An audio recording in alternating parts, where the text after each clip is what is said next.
I'm Scott, and welcome back to Home Improvement Woodworking. Are you curious about buying a lathe, but you're not quite sure where to start? I've got a special guest that's joining me today, and we're going to walk you through the various aspects of what to shop for and the equipment that you'll need with it. So stay with us, we'll show you how to buy a wood lathe. Our videos show you how to add value and character to your home. This is the centerpiece of the room, so it really needs to visually work. Learn how to get quality results that you'll be proud of. Welcome to Home Improvement Woodworking.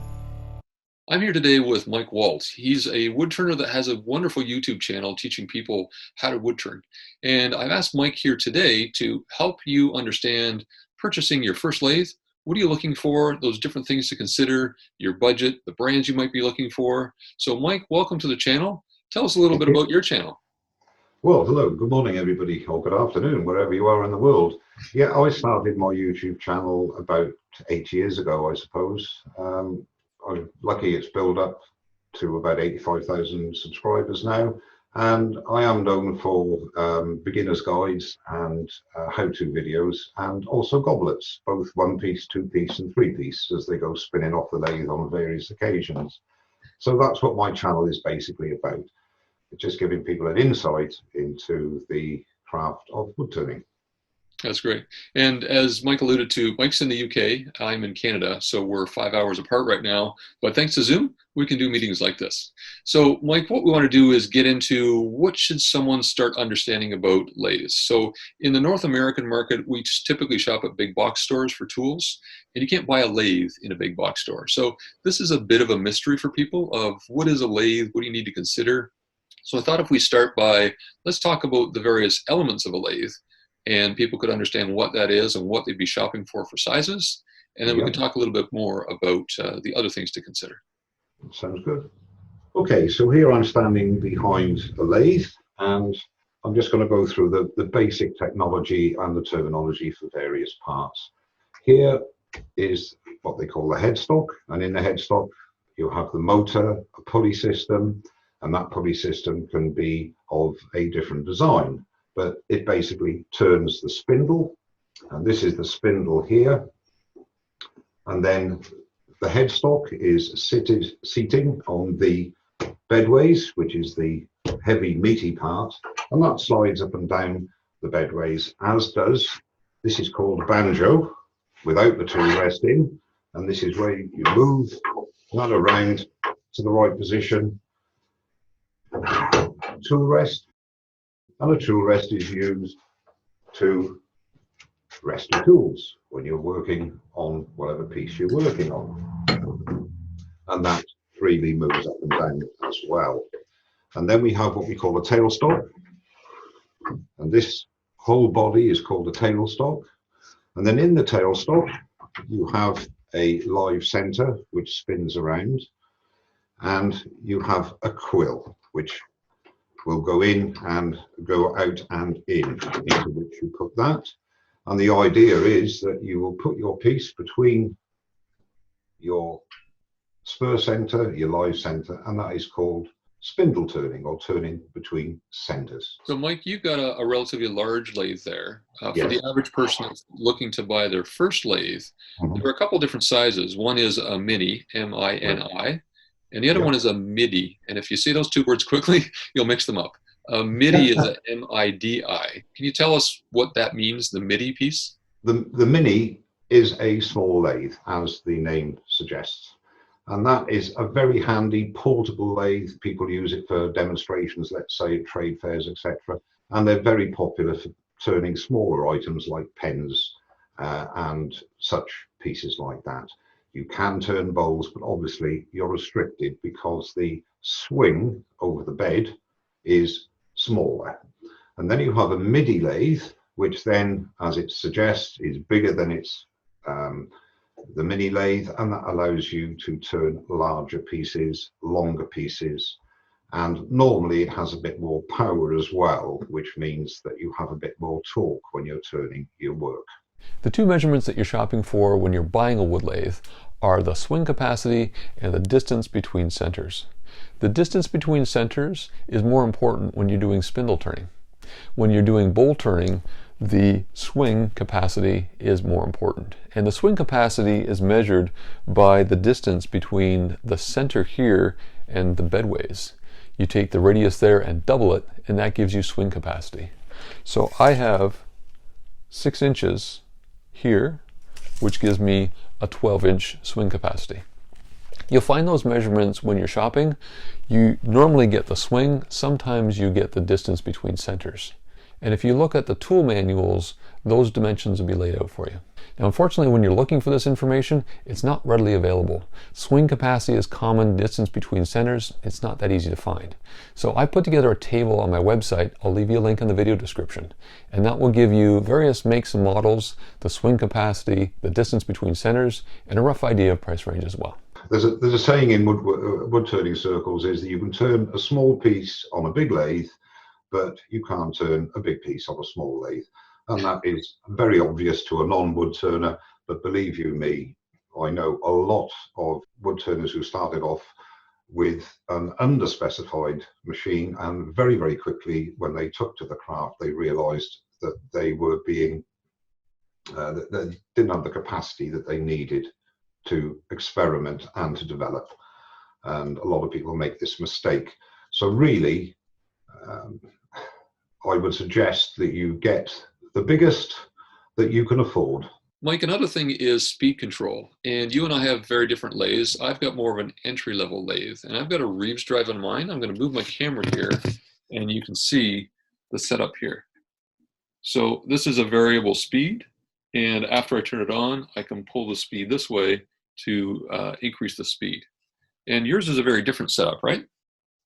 Yes, indeed, Scott. Two completely different setups and methods of providing speed to the pulley, to the spindle. I had one of yours which has the lever which moves 2 combs to alter the length of the belt, if you like, with regards to the pulley. On mine here, and a lot of other lathes as well, it literally works off this particular one is a 3-step pulley system. Okay. From high speed range up to low speed, and obviously with low speed that gives you much more torque for turning the heavier, more out of balance pieces. And then the speed is controlled by a dial here. You have the on switch, the off switch. You can actually go forward and reverse, and you have complete and utter control over the speed of your work. Okay. So you're adjusting the speed of the motor, and then the belts are like gears in a car. You've got different gears for different needs. That's completely correct. Okay. You have, as I say, you have the high torque, which is the lower speed range, and then the lower torque, which gives you the maximum speed of the lathe capacity. I'm going to pause here for a moment to ask you, our viewers, a question. This is the first time Mike and I have done an interview style video, and we'd like to understand if this is a useful format. So please leave us your comment and let us know what you think. In terms of brands, being in the UK and me being in Canada, there's probably a little bit difference in terms of what we have access to. But I think the key message for people that are looking to buy a lathe is to buy, I guess, the most expensive lathe they can afford. Exactly. Some of the brands that we see here in Canada, some well-known brands would be Jet. In Canada, we have some store brands. I use CraftX, which you saw on my lathe. And that's sort of an entry-level tool. What are some of the brands that you see that people might recognize? Well, in the UK here, we have a company called Axminster Tools and Machinery, and they do a complete range from what you would term a beginner's craft lathe up to a trade lathe, and they cover all the different sizes in between. Then we have another company called Record Power, and then you've got the Jet as well, and Axminster, funny enough, are agents for Jet as well. And then you get to, we haven't actually in the UK, we have a company called SIP and Sharnwood, and they are the, I would guess they are similar to your CraftX. Oh, okay. I've never had experience with them myself, but then that's, you know, they do obviously have a wide range of lathes and accessories as well.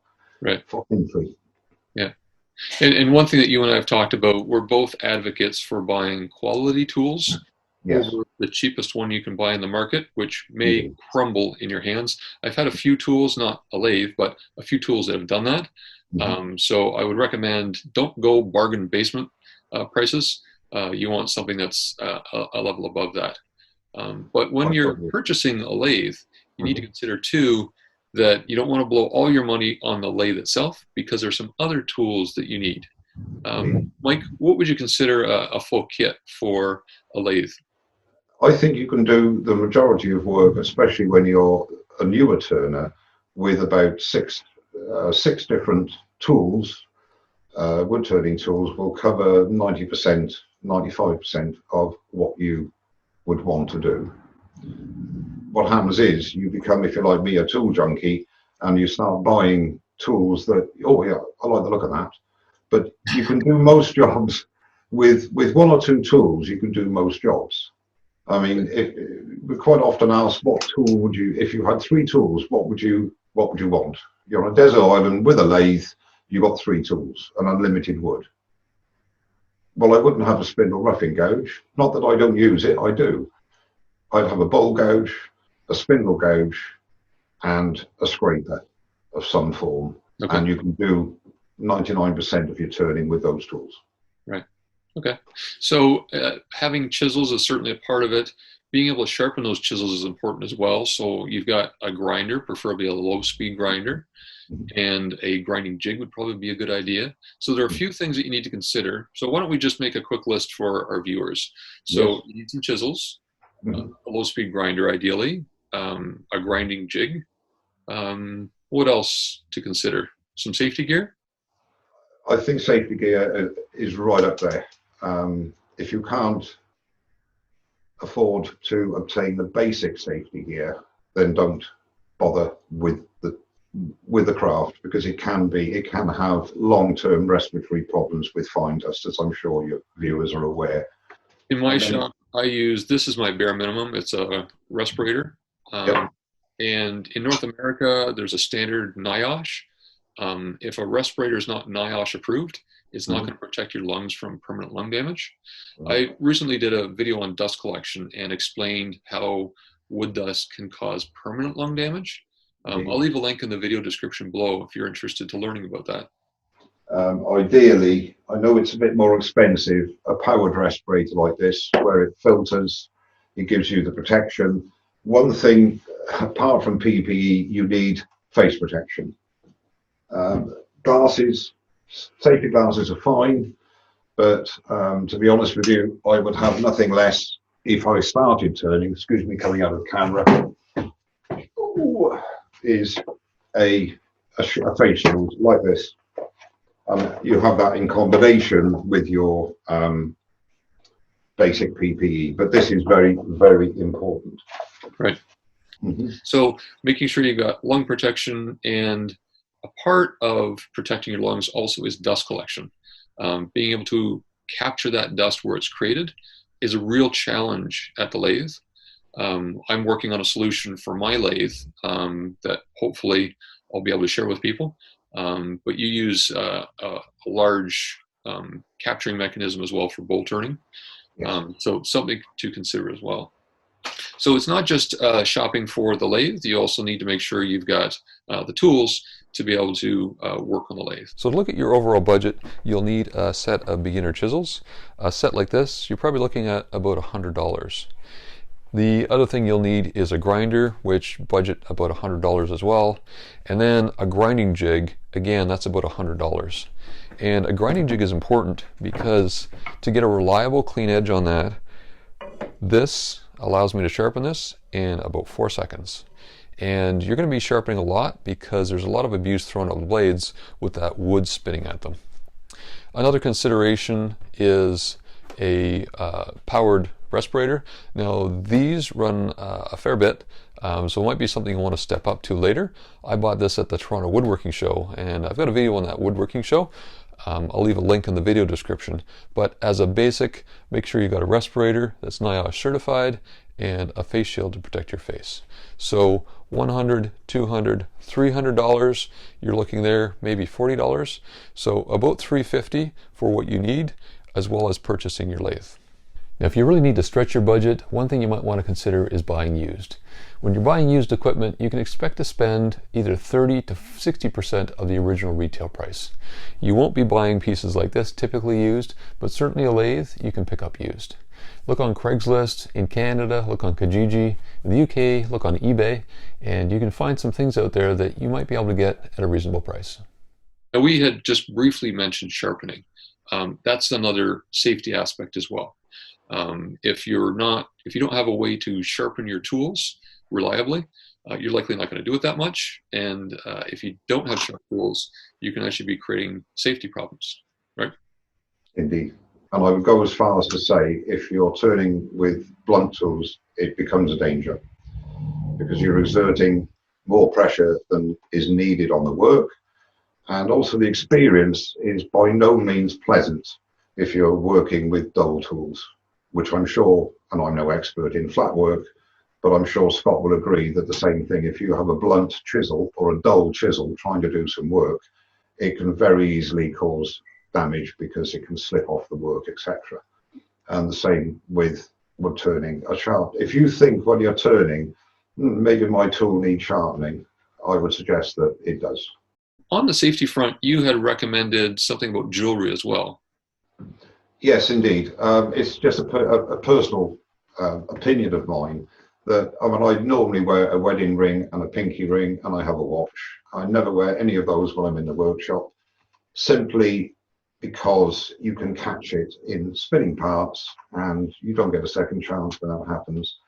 And so I never wear any jewelry, no identity bracelets, watches, whatever. That's just me, and I advocate that as a safety measure. The other thing, if you're turning in sleeves, which we tend to do in the winter, make sure that they are Velcro or tight fitting at your wrists. You've got nothing hanging like, down here. I normally try and always work in, I've got a short sleeve one. The other thing is, if you have long hair as well, make sure that's tied back. You have a spinning machine, doesn't matter what size it is. If you catch a loose sleeve or your hair or a bit of jewelry, you're going to know it and you're going to have some permanent damage created. So it's not worth taking a chance. Yeah, yeah. Great advice. I've been turning with my wedding band on, so after hearing this advice, it's definitely coming off before I turn next time. It's personal. It's up to you. Well, thank you. I learned something new today. Okay, good. So, Mike, tell me about what's going on in your workshop these days. Well, I don't spend enough time in my workshop because I work full time, but I haven't had much more time over the last couple of months because of lockdown due to the COVID-19 situation. Right. But I tend to turn things mainly for videos, and I've got a couple of videos in the pipeline of various things, whether it be bowls or spindle turning. I don't actually know what's going to happen until I decide I've got to think about what I'm going to turn. So really, I haven't got an awful lot in mind. It's sort of spontaneous. Okay. It's even more spontaneous when I'm turning because it very rarely turns out as I expect it to. Okay. Well, we'll keep an eye on your channel, and I'd encourage my subscribers to check out your channel. I'll leave a link in the description below, and they can check out what you're doing in your shop. I do have a series of beginner's guides, which might be of interest to people who are thinking of getting into it. Just is my opinions, obviously. And there are two generations of those. Ones I did about 6 years ago, ones I did about a year ago. So different perspectives. In my shop, I've got a turning coming up. I'm going to be reproducing a leg similar to this. This is mahogany, quite beefy. And I've got the blank made up here. So that's what I'm working towards. I've also got some new tools in the workshop I'm doing videos on. I've got a Wolverine grinding jig, a CBN wheel for my grinder, and an air shield that I just purchased. Really looking forward to trying that out. So a few videos coming up on those. So I want to thank you again, Mike, for being on the channel and helping our viewers understand how they can go about purchasing their first lathe, the terminology to use, the considerations in their budget, and the other things they want to buy, and also keep themselves safe. So thank you for your time. Stay safe. We're still working through this COVID-19 and figuring out what this is. I'm glad it's given you a little bit more time in your shop and you're able to be safe with your family. And thank you for your time. I appreciate it. My pleasure, and thank you very much for inviting me. And everybody, stay safe. I hope this has given you a good idea of how you could buy a wood lathe. Please give it a thumbs up. It helps others find our videos. And if you'd like to see some of the other videos coming, make sure you subscribe and click on the bell icon to get notified every time we publish a video. Until next time, enjoy your time in the workshop.